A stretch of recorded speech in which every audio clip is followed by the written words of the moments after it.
ಸಾಯಬಹುದು. ಆದರೆ ಆ ಕಲ್ಪನೆಯು ಅವನ ಮರಣದ ನಂತರ ಸಾವಿರಾರು ಜನರ ಜೀವನದಲ್ಲಿ ದಾರಿದೀಪವಾಗುತ್ತದೆ ಎಂದ ಆ ವೀರ ಯೋಧ ಸ್ವಾತಂತ್ರ್ಯ ಸೂರ್ಯ 25ರ ಯುವಕ ನೇತಾಜಿ ಅವರನ್ನು ಸ್ಮರಿಸುತ್ತಾ ಎಲ್ಲಾ ಗುರುವೃಂದಕ್ಕೂ ಹಣೆಮಣಿದು ವೇದಿಕೆ ಮೇಲೆ ಆಸೀನರಾಗಿರುವ ಎಲ್ಲಾ ಗಣ್ಯ ವ್ಯಕ್ತಿಗಳಿಗೆ ನಮಿಸುತ್ತಾ, ನನ್ನ ಹೆಸರು ಅರುಣಾ ತಟ್ಟಿಮನಿ. ನಾನು 10ನೇ ತರಗತಿಯಲ್ಲಿ ಓದುತ್ತಿದ್ದೇನೆ. ಇಂದು ನಾನು ಸ್ವಾತಂತ್ರ್ಯ ದಿನಾಚರಣೆಯ ಕುರಿತು ಒಂದೆರಡು ಮಾತನಾಡಲು ಇಷ್ಟಪಡುತ್ತೇನೆ. ಸ್ನೇಹಿತರೆ, ಭಾರತದ ಸ್ವಾತಂತ್ರ್ಯ ಶಾಂತಿ ಮತ್ತು ಅಹಿಂಸೆಗಳ ಹೋರಾಟ ಎಂದು ಹೇಳುತ್ತಾರೆ. ಶಾಂತಿಯಿಂದಲೋ ಕ್ರಾಂತಿಯಿಂದಲೋ ಯಾವುದೇ ಆಗಲಿ ಪರಾಕ್ರಮದ ಹೋರಾಟ ಮಾತ್ರ ಇತ್ತು. ಕ್ರಾಂತಿಯಿಂದಲೇ ಸ್ವಾತಂತ್ರ್ಯ ಬಂದಿದೆ ಎಂದರೆ ನಿಸ್ಸಂಶಯವಾಗಿ ಪರಾಕ್ರಮವೇ. ಏಕೆಂದರೆ ಎದುರಿಗೆ ಸಾವು ಕಾಣುತ್ತಿದೆ ಎಂದರೂ ಅದನ್ನು ತಪ್ಪಿಕೊಳ್ಳುತ್ತೇನೆ ಎನ್ನುವುದು ಗಂಡದ ಇದ್ದವರಿಗೆ ಮಾತ್ರ ಸಾಧ್ಯ. ಅವನು ಮಹಾಸಾಹಸಿ. ಎದುರಿಗೆ ಗುಂಡು ಬಂದು ಬೀಳುತ್ತಿದೆ ಎಂದರೂ ಅವನು ಹೋರಾಟಕ್ಕೆ ನಿಂತಿದ್ದಾನೆ ಎಂದರೆ ಅವನು ಮಹಾಪರಾಕ್ರಮಿ. ಹೀಗಾಗಿ ಭಾರತಕ್ಕೆ ಯಾವ ಮೂಲೆಯಿಂದಲೂ ಸ್ವಾತಂತ್ರ್ಯ ಬಂದಿದೆ ಎಂದರೆ ಅದು ಪರಾಕ್ರಮವೇ. ನಾವು ಯಾರೂ ಹೇಡಿತನದಿಂದ ತಲೆ ತಗ್ಗಿಸಿ ಸ್ವಾತಂತ್ರ್ಯ ಪಡೆದುಕೊಂಡವು ಎಂದು ಹೇಳುವಂತಿಲ್ಲ. ಪರಾಕ್ರಮದಿಂದ ನನ್ನ ಭಾರತ ತನ್ನ ಸ್ವಾತಂತ್ರ್ಯವನ್ನು ಗಿಟ್ಟಿಸಿಕೊಂಡಿತು.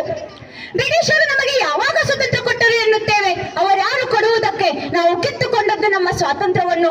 ಅವರು ಕೊಡುವಂತಹ ಜನರೇ ಅಲ್ಲ, ಕೊಡುವುದು ಅವರ ಜಾಯಮಾನದಲ್ಲೇ ಇರಲಿಲ್ಲ. ಅವತ್ತು ಅಪ್ಪಿರಂಗಿಗಳು ನನ್ನ ಭಾರತವನ್ನು ಅನಿವಾರ್ಯವಾಗಿ ಬಿಟ್ಟು ಹೋದರು. ಆ ಅನಿವಾರ್ಯತೆಯನ್ನು ಸೃಷ್ಟಿ ಮಾಡಿದವರು ಸುಭಾಷ್ ಚಂದ್ರ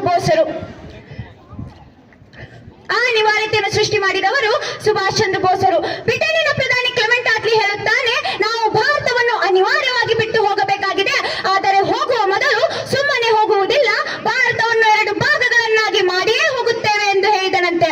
ಅವನು ಹೇಳಿದನಂತೆ, ಭಾರತೀಯರು ಹೇಡಿಗಳು, ಅವರಿಗೆ ಭಾರತವನ್ನು ಆಳುವ ಶಕ್ತಿ ಇಲ್ಲ, ಕೊನೆಗೆ ನೀವೇ ಬಂದು ನಮ್ಮನ್ನು ಆಳಬೇಕೆಂದು ಕೇಳಿಕೊಳ್ಳುತ್ತೀರಾ ಎಂದಿದ್ದಾನಂತೆ. ಆದರೆ 79 ವರ್ಷಗಳ ನಂತರ ಆ ಬ್ರಿಟನ್ನಿನ ಪ್ರಧಾನಿ ಕ್ಲೆಮೆಂಟ್ ಆಟ್ಲಿ ಹೇಳಿದ ಮಾತು ಸುಳ್ಳು ಎಂದು ತೋರಿಸಿದ್ದೇವೆ. 17ನೇ ಶತಮಾನದಲ್ಲಿ ಆಂಗ್ಲರು ಭಾರತಕ್ಕೆ ಬರಲು ಆರಂಭಿಸಿದರು. ಆಗ ಭಾರತದಲ್ಲಿ ಮೊಘಲರ ಆಡಳಿತ ಇತ್ತು. ಬ್ರಿಟಿಷರು ಭಾರತಕ್ಕೆ ಬರುತ್ತಿದ್ದ ಹಾಗೆ ಮೊಘಲರ ಆಡಳಿತ ಕುಂಠಿತವಾಯಿತು. ಆಂಗ್ಲರು ವ್ಯಾಪಾರಕ್ಕೋಸ್ಕರ ಭಾರತಕ್ಕೆ ಬಂದರು ಎನ್ನುತ್ತಾರೆ. ಆದರೆ ಅವರ ಉದ್ದೇಶ ಅದಾಗಿರಲಿಲ್ಲ.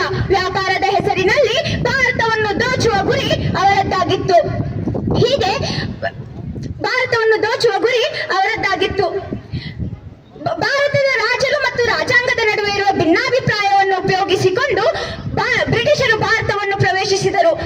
ಪ್ಲಾಸಿ ಯುದ್ಧ ಮತ್ತು ಬಕ್ಸರ್ ಯುದ್ಧ ಗೆದ್ದ ಮೇಲೆ ಆಂಗ್ಲರು ತಮ್ಮ ಅಧಿಕಾರ ಚಲಾಯಿಸತೊಡಗಿದರು.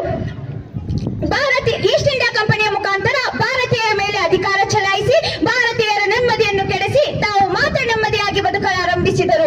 ಭಾರತೀಯರಲ್ಲಿ ಹಸಿನ ಬಾಧೆ ಮತ್ತು ಇನ್ನು ಏನೇನು ಹೀನ ಕೃತ್ಯಗಳನ್ನು ಮಾಡಿ ಭಾರತೀಯ ಸಂಸ್ಕೃತಿಯನ್ನು ಕೆಡಗಣಿಸಿ ತಾವು ತಮ್ಮ ಧರ್ಮವನ್ನು ಬೆಳೆಸಲು ಶುರು ಮಾಡಿದರು. ಇವರ ಅಧರ್ಮವನ್ನು ಆ ಯುವ ಸಿಪಾಯಿಗಳು ಧೈರ್ಯವಾಗಿ ಎದುರಿಸೋಕೆ ಭಯಪಟ್ಟರು. ಆದರೆ ಮಂಗಲ್ ಪಾಂಡೆ ಎನ್ನುವ ಸಿಪಾಯಿ ಬ್ರಿಟಿಷರ ಮೋಸವನ್ನು ಹೊರಗಡೆ ತಂದು ಎಲ್ಲಾ ಸೈನಿಕರಿಗೆ ಧೈರ್ಯ ತುಂಬುತ್ತಾರೆ. ಹೀಗೆ 1857ರಲ್ಲಿ ಸಿಪಾಯಿಗಳ ವಿರೋಧ ಆರಂಭವಾಯಿತು. ಇದು ಇಡೀ ದೇಶದ ತುಂಬೆಲ್ಲ ಹರಡಿತು. ಮಂಗಲ್ ಪಾಂಡೆ ಅವರು ಇಟ್ಟಂತ ಆ ಅಡಿಗಲ್ಲು ಸ್ವಾತಂತ್ರ್ಯ ಸಂಗ್ರಾಮಕ್ಕೆ ಹೊಸ ದಿಕ್ಕನ್ನು ತೋರಿಸಿತು. ಇನ್ನು ಬ್ರಿಟಿಷರು ನಮಗೆ ಸುಖ ಸುಮ್ಮನೆ ಸ್ವಾತಂತ್ರ್ಯ ಕೊಡಲಿಲ್ಲ. ಅಲ್ಲಿ ಹೋರಾಟ ಇತ್ತು, ಯುವ ಕ್ರಾಂತಿ ಇತ್ತು, ಸೈನ್ಯದ ಬಲ ಇತ್ತು. ಇದೆಲ್ಲದರ ನಡುವೆ ಭಾರತ ಒಂದು ದೊಡ್ಡ ಶಕ್ತಿಯಾಗಿ ಬೆಳೆಯುತ್ತಿದೆ ಎಂದು ಅರ್ಥವಾದ ನಂತರ ಈ ನೆಲವನ್ನು ಬಿಟ್ಟು ಹೋದರು. ನಮಗೆ ಸ್ವಾತಂತ್ರ್ಯ ಸಿಗುವ ಕಾರಣಗಳನ್ನು ಪಟ್ಟಿ ಮಾಡಿದರೆ 3 ಪ್ರಮುಖ ಕಾರಣಗಳಿವೆ. ಅದೇನೆಂದರೆ, ಮೊದಲನೇದಾಗಿ ಇಲ್ಲಿ ನಡೆಯುತ್ತಿರುವ ಹೋರಾಟ ಶಾಂತಿಯುತವಾದ ಹೋರಾಟ ಮತ್ತು ಸುಭಾಷ್ ಚಂದ್ರ ಬೋಸರಂತಹ ಕ್ರಾಂತಿಕಿಡಿಗಳು ಹಚ್ಚಿದ ಸಶಸ್ತ್ರ ಹೋರಾಟ ಅಪ್ಪಿರಂಗಿಗಳನ್ನು ನಿದ್ದೆಗೆಡುವಂತೆ ಮಾಡಿತು. ಎರಡನೆಯದು ಜಗತ್ತಿನ ಮಹಾಯುದ್ಧ. ಹೀಗೆ ಮೂರನೆಯದು ಭಾರತೀಯ ಸೈನ್ಯ ಶಕ್ತಿ. ಈ 3 ಘಟನೆಗಳು ನಮ್ಮ ದೇಶ ಸ್ವಾತಂತ್ರ್ಯವನ್ನು ಪಡೆದುಕೊಳ್ಳುವುದಕ್ಕೆ ಮುಖ್ಯ ಕಾರಣಗಳು. ಇಷ್ಟು ಹೊತ್ತಿಗೆ ಭಾರತೀಯ ಯುವ ಕ್ರಾಂತಿ ಸಿಂಹಗಳು ಅರ್ಭಟಿಸುತ್ತಿದ್ದವು. ರಾಮ್ ಪ್ರಸಾದ್ ಬಿಸ್ಮಿಲ್ಲಾ, ಆಜಾದ್, ಭಗತ್ ಸಿಂಗ್, ಸಾವರ್ಕರ್, ಮಂಗಲ್ ಪಾಂಡೆ, ಅಶ್ವಘರ ಖಾನ್, ಅದೆಷ್ಟೋ ಯುವ ಸಿಂಹಗಳ ಅದೆಂತ ಗರ್ಜನೆ. ಈ ಎಲ್ಲ ಯುವ ಸಿಂಹಗಳಿಗೆ ಕಿರೀಟ ಇಟ್ಟಂತೆ ಸುಭಾಷ್ ಚಂದ್ರ ಬೋಸರಿದ್ದರು. ಸ್ವಾತಂತ್ರ್ಯದ ಕಿಚ್ಚು ಆರದ ಹಾಗೆ ತಮ್ಮ ಲೇಖನಿಯ ಮೂಲಕ ಉತ್ಸಾಹದ ಎಣ್ಣೆಯನ್ನು ಸುರಿಸುತ್ತಾ ವೀರ ಸಾವರ್ಕರ್ ಇದ್ದರು. ಇವರೆಲ್ಲರ ಅಬ್ಬರವನ್ನು ನೋಡಿದ ಬ್ರಿಟಿಷರು ತಣ್ಣಗಾಗಿ ಹೋದರು. ಗಾಂಧಿ, ನೆಹರು, ಪಟೇಲರಂತಹ ವ್ಯಕ್ತಿಗಳು ಅಹಿಂಸಾ ಮಾರ್ಗದಿಂದ ಹೋರಾಡಿದರೆ ಭಗತ್ ಸಿಂಗ್, ಸಾವರ್ಕರ್, ಮಂಗಲ್ ಪಾಂಡೆ ಎನ್ನುವ ವ್ಯಕ್ತಿಗಳು ಹಿಂಸಾ ಮಾರ್ಗ ಆರಿಸಿಕೊಂಡರು. ಹಿಂಸೆ ಎಂದರೆ ಬೇರೇನೂ ಅಲ್ಲ, ಯಾರಾದರೂ ನಮ್ಮ ಕೆನ್ನೆಗೆ ಒಂದು ಹೊಡೆದರೆ ಅವರಿಗೆ ಇನ್ನೊಂದು ಕೆನ್ನೆ ತೋರಿಸದೆ ತಿರುಗೇಟು ನೀಡುವುದು. ಒಂದು ವೇಳೆ ಸುಭಾಷ್ ಚಂದ್ರ ಬೋಸ್, ಭಗತ್ ಸಿಂಗ್ ಬದುಕಿದ್ದರೆ ನಮಗೆ ಇನ್ನೂ ಬೇಗ ಸ್ವಾತಂತ್ರ್ಯ ದೊರೆಯುತ್ತಿತ್ತು. ಏಕೆಂದರೆ ಅಂದಿನ ಕಾಲಕ್ಕೆ ತೆಗೆದುಕೊಳ್ಳುತ್ತಿತ್ತು. ಅಲ್ಲಿರುವ ಲೀಡರ್ಸ್ ಬೋಸರಿಗೆ ಸರಿಯಾದ ನಿರ್ಧಾರವನ್ನು ತೆಗೆದುಕೊಳ್ಳಲು ಬಿಡುತ್ತಿರಲಿಲ್ಲ. ಹೀಗಾಗಿ ಬೋಸರು ಮಾತಿಗೆ ಮಾತು, ಏಟಿಗೆ ಏಟು ಎನ್ನುವಂತ ಒಂದು ಸೈನ್ಯವನ್ನು ತಯಾರಿಸುತ್ತಾರೆ. ಆಗಿನ ಕಾಲಕ್ಕೆ ನಮ್ಮ ಸೈನಿಕರ ಬಳಿ ಸರಿಯಾದ ಆಯುಧಗಳಿರಲಿಲ್ಲ.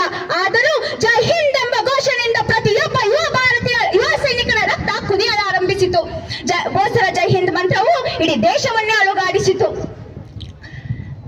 ಆಗಿನ ಕಾಲಕ್ಕೆ ರಷ್ಯಾ, ಇಟಲಿ, ಬರ್ಮಾ, ಜರ್ಮನಿ ಇವರೆಲ್ಲರೂ ಬ್ರಿಟಿಷರಿಗೆ ವಿರೋಧವಾಗಿದ್ದರು. ಆದ ಕಾರಣದಿಂದ ಬೋಸರು ಒಂದು ನಿರ್ಧಾರಕ್ಕೆ ಬರುತ್ತಾರೆ. ಯಾವನೋ ನಮಗೆ ಸ್ವಾತಂತ್ರ್ಯ ಕೊಡುವುದಲ್ಲ, ನಮ್ಮನ್ನು ಆಕ್ರಮಿಸಿದ್ದ ಆ ಹೇಡಿಗಳನ್ನು ಒದ್ದು ಓಡಿಸಬೇಕೆಂಬುದು ಅವರ ಛಲವಾಗಿತ್ತು. ಹೀಗೆ ಬೋಸರು ದೇಶ ತಿರುಗಿ ಸೈನ್ಯ ಕಟ್ಟಿದರು. ಅದೇ ಇಂಡಿಯನ್ ನ್ಯಾಷನಲ್ ಆರ್ಮಿ, ಅದೇ ಆಜಾದ್ ಹಿಂದ್ ಫೌಜ್. ಬನ್ನಿ ದೇಶಕ್ಕಾಗಿ ರಕ್ತ ಸುರಿಸಿ ಸ್ವಾತಂತ್ರ್ಯ ಪಡೆಯೋಣ ಎಂದು ಘೋಷಣೆ ಮಾಡುತ್ತಾರೆ. ಯುವಕರ ತ್ಯಾಗ, ಬಲಿದಾನದ ಮೂಲಕ 1947 ಆಗಸ್ಟ್ 15ರಂದು ನಾವು ಸ್ವಾತಂತ್ರ್ಯವನ್ನು ಗಿಟ್ಟಿಸಿಕೊಂಡೆವು. ಆ ಬ್ರಿಟಿಷರು ನಮ್ಮ ಭಾರತವನ್ನು ಬಿಟ್ಟುಕೊಡುವಾಗ ನ್ಯೂಸ್ ರಿಪೋರ್ಟರ್ಸ್ ಬ್ರಿಟಿಷರನ್ನು ಕೇಳಿದರಂತೆ, ನೀವು ಭಾರತವನ್ನು ಆಳುವ ಸಮಯದಲ್ಲಿ ಯಾರಿಗೆ ಹೆಚ್ಚು ಭಯಪಟ್ಟಿರಿ ಎಂದು. ಆಗ ಬ್ರಿಟಿಷ್ ಅಧಿಕಾರಿ ಹೇಳಿದನಂತೆ, ಅವನೇ ಸುಭಾಷ್ ಚಂದ್ರ ಬೋಸ್. ಇವನಿಂದ ನಾವು ಬಹಳ ನರಕಯಾತನೆಯನ್ನು ಅನುಭವಿಸಿದ್ದೇವೆ, ಇವನಿಂದ ನಮಗೆ ಕಲ್ಕತ್ತಾದಲ್ಲಿ ಹೆಜ್ಜೆ ಇಡೋಕ್ಕೂ ಭಯವಾಗುತ್ತದೆ ಎಂದು ಹೇಳಿದನಂತೆ. ಆ ಬ್ರಿಟಿಷರು ನಮಗೆ ಸ್ವಾತಂತ್ರ್ಯ ಕೊಡಬೇಕಾದರೆ 3 ಷರತ್ತುಗಳನ್ನು ಹಾಕುತ್ತಾರೆ. ಅದೇನೆಂದರೆ, ಮೊದಲನೆಯದಾಗಿ ಬೋಸರನ್ನು ಎಲ್ಲಿಯಾದರೂ ನೋಡಿದರೆ ನಮಗೆ ಬಂದು ಹೇಳಬೇಕು. ಎರಡನೇದಾಗಿ, ಒಂದು ವೇಳೆ ಅವರು ನಮಗೆ ಸಿಕ್ಕರೆ ಅವರನ್ನು ತಂದು ನಮಗೆ ಒಪ್ಪಿಸಬೇಕು. ಮೂರನೇದಾಗಿ, ಒಂದು ವೇಳೆ ಅವರು ಸತ್ತಿದ್ದರೂ ಅವರ ದೇಹವನ್ನು ತಂದು ನಮಗೆ ಒಪ್ಪಿಸಬೇಕು ಎಂದು ಹೇಳಿ ನಮಗೆ ಸ್ವಾತಂತ್ರ್ಯ ಕೊಟ್ಟರಂತೆ. ಇದಕ್ಕೆ ಗಾಂಧೀಜಿ, ನೆಹರು ಒಪ್ಪಿಕೊಂಡರಂತೆ. ಸ್ನೇಹಿತರೆ, ನಾವು ಅರ್ಥ ಮಾಡಿಕೊಳ್ಳಬೇಕಾದ ವಿಷಯ ಒಂದಿದೆ. ಬೋಸರು ಸತ್ತಿದ್ದರೂ ಅವರ ದೇಹವನ್ನು ತಂದು ನಮಗೆ ಒಪ್ಪಿಸಿ ಎಂದ ಆ ಫಿರಂಗಿಗಳಿಗೆ ಎಂತ ನರಕ ಯಾತನೆಯನ್ನು ನಮ್ಮ ಬೋಸರು ತೋರಿಸಿರಬೇಕು. ದೇಶಕ್ಕಾಗಿ ಒಬ್ಬ ಜವಾಬ್ದಾರಿಯುತ ಪೌರ ಏನು ಮಾಡಬೇಕೆಂಬುದನ್ನು ನಮ್ಮ ಕೆಚ್ಚನೆಯ ಸಿಂಹಗಳಾದ ಸಾವರ್ಕರ್, ಮಂಗಲ್ ಪಾಂಡೆ, ಸುಭಾಷ್ ಚಂದ್ರ ಬೋಸ್ ಇವರ ಮಾರ್ಗವನ್ನು ಅನುಸರಿಸಿ ನನ್ನ ಭವ್ಯ ಭಾರತವನ್ನು ಬೆಳೆಸೋಣ. 200 ವರ್ಷ ತಮ್ಮ ಕಪಿ ಮುಷ್ಟಿಯಲ್ಲಿ ಇಟ್ಟುಕೊಂಡು ಕೊನೆಗೆ ಬಿಟ್ಟು ಹೋಗುವಾಗ ನಮ್ಮ ದೇಶವನ್ನು ಇಬ್ಬಾಗಿ ಮಾಡಿ ಹೋದರು. ಹಿಂದೂ ಮುಸ್ಲಿಂ ಎಂಬ ಭೇದವಿಲ್ಲದೆ ಎಲ್ಲರೂ ಭಾರತೀಯರು ಎಂದು ಬದುಕುತ್ತಿರುವ ನಮ್ಮಲ್ಲಿ ವೈಮನಸ್ಸನ್ನು ತಂದು ಇಟ್ಟರು.